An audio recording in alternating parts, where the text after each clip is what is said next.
It's your boy 6'3" Gladiator, and I'm back with another one. Yes, sir. Just got my load ready. Said, get ready to head to Memphis.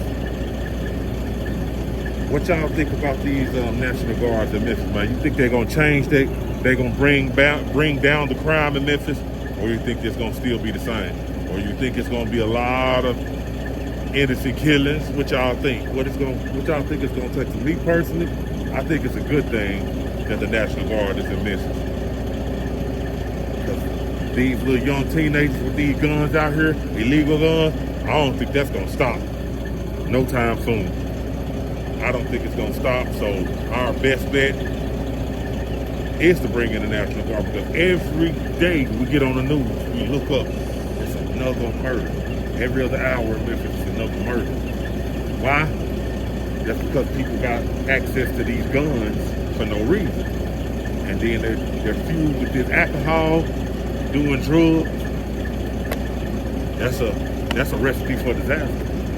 So we'll see how the crime rate comes down when it comes to the National Guard being in Memphis. I don't say it's a good thing. I don't say it's a bad thing, but I kind of do say it's a good thing, because I don't want innocent people to get killed for no reason.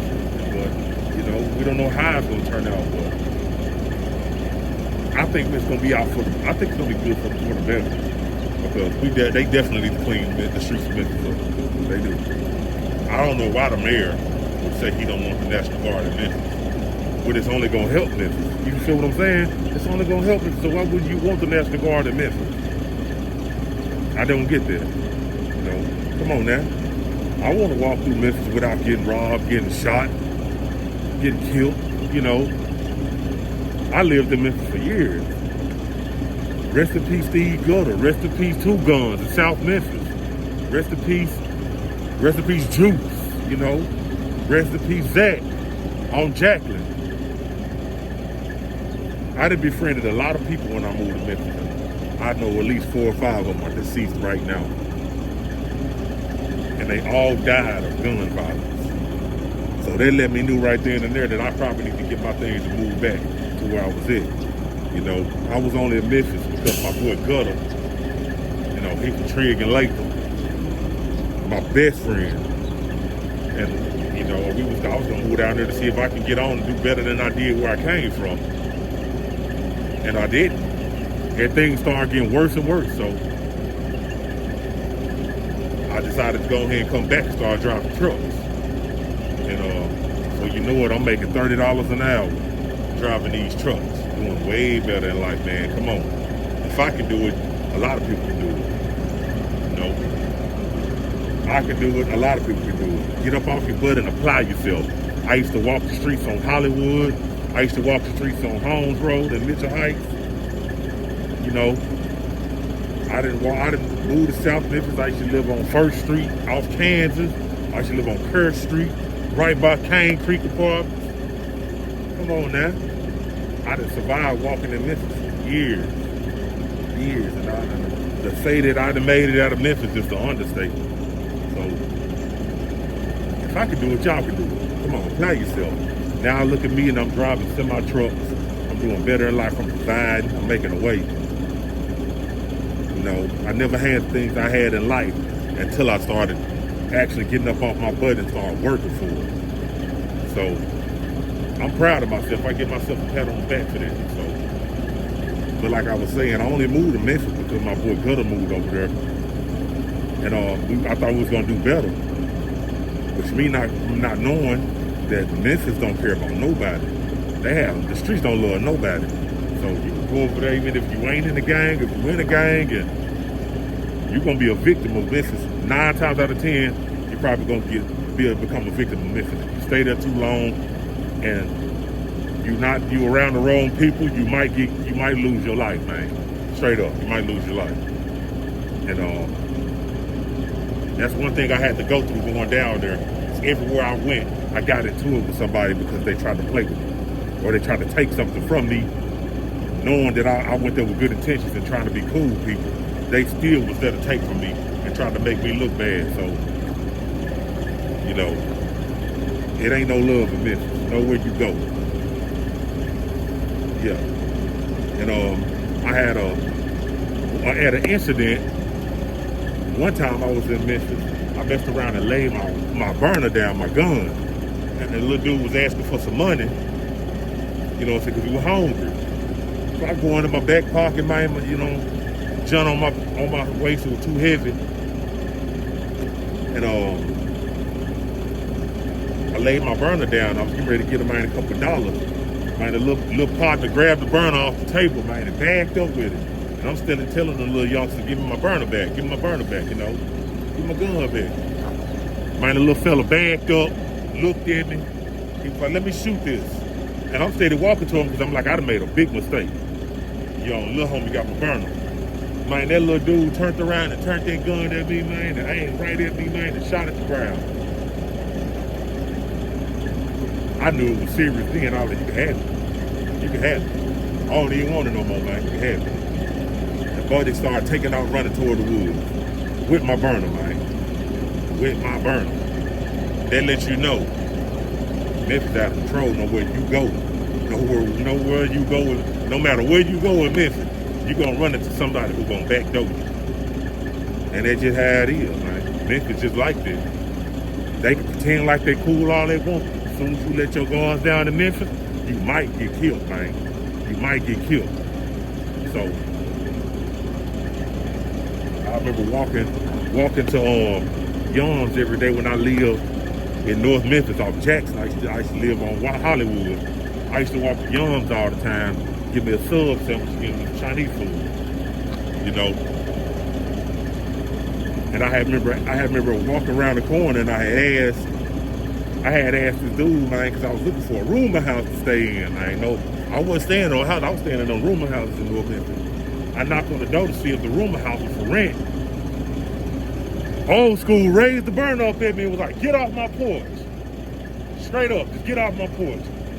Man, I was like, I'm just trying to see if the room for rent over here. Buddy said, you got 1 second to get off the porch. I left it alone. I immediately left. On my way home walking, I was like, man, dude would almost blow my ass off. I'm talking about, I couldn't believe it. All I did was ask the question, dude, up the tone, was like, get off my porch. That's how bad it is in Memphis. They don't care who you is. They so used to being robbed and they already know it's a threat. Even if you knock on their door, they're going to uptone on you, get off my porch. And I ain't witnessed it because from where I came from, I ain't never seen it. I mean, I have, not on TV and stuff, but in person, I witnessed it. I ain't never witnessed that before. It's a little crime here and there where I came from, but it was nothing like Memphis. It was nothing like Memphis. So, yeah, I see why the older gentleman had his guards up because he thought I was a little young dude coming over there to rob him at his house or knock on his door and rob him. He thought he'd probably so used to being robbed and he already had his weapon ready. And he pulled a 12 gauge on me. And he was like, get off my porch. I mean, that was a big wake-up call for me right there. That was the first one. That was before my homeboy started getting killed out throughout Memphis. And man, I went home thinking like, man, I can't believe that man pulled the 12 gauge on me. He almost killed me, just asking for the information to get the room over at the rooming house. You know, come on now. So I started taking the streets of Memphis real serious as I was walking through them, man. And I ended up losing my boy Gutter, man, to the streets. He died over there on Latham and Lucy. Somebody hit Gutter with a switch. I think it was 2022, 2023. If I'm not mistaken, I think it was 2023. On Lucy and Latham. Michael Taylor, that's his name. May he rest in peace. That's my friend forever, man. And, yeah. And he always used to tell me about how his big brother and cousin would bag and shit, man. So I ain't believed it until I really seen it, that they was really related to Bag. But I ain't never met Bag, so. And I'm thinking Gutter good in the hood, because everywhere he walked, you know, he yelling mighty, 55 Charlie, he's a vice lord. So I'm thinking Gutter good in the hood, because everywhere we went, everybody showed Gutter love, man. They showed him love everywhere he went. And I moved from Memphis back to where I came from. So when I moved back to Arkansas, I lost touch with Gutter. I was calling him every now and then. He'll pick up. Gutter always drunk that Palmer Sun, so he was always intoxicated, talking that shit. So I call Gutter, he talking that shit. I'll pull up on him at his brother's shop over there in South Memphis. Talk to him, give him a hug. And then I heard his girlfriend passed away. But when I last seen Gutter, it was him and his girlfriend in the Tahoe on 3rd Street. Right there on 3rd and Parkway at the Valero. So I gave my brother a hug, man, and I seen him and his girl happy. They laughing and talking, kicking the shit. And gave Gutter a hug. He had got his goals done and everything.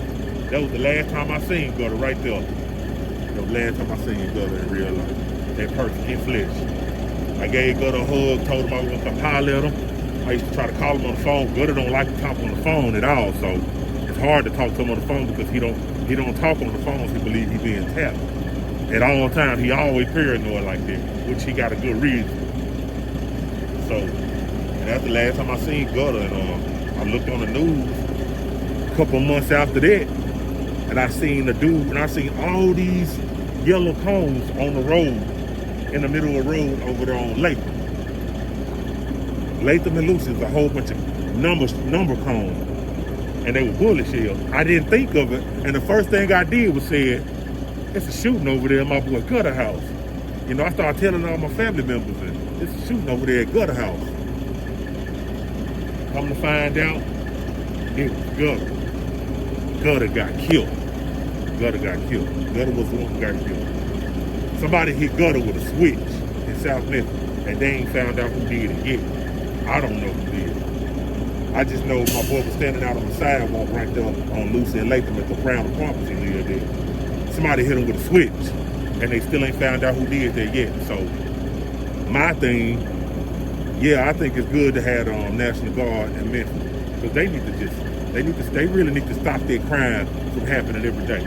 We got innocent lives being took for no reason in Memphis, and that shouldn't happen like that, man. We lost a good person. Gutter was a good person. You know, he wasn't perfect, but, you know, he really was just trying to do him. But, and live life. And that's all he wanted to do, was live life, man, to be free. And somebody took that away from him and took his life. But as I get ready to roll to Memphis, man, y'all be safe out there. Y'all hit the like button, hit the subscribe button. Tell me about a story that y'all had down in Memphis that affected y'all and made y'all stay away from the streets of Memphis. 6'3" Gladiator, man. I'm out.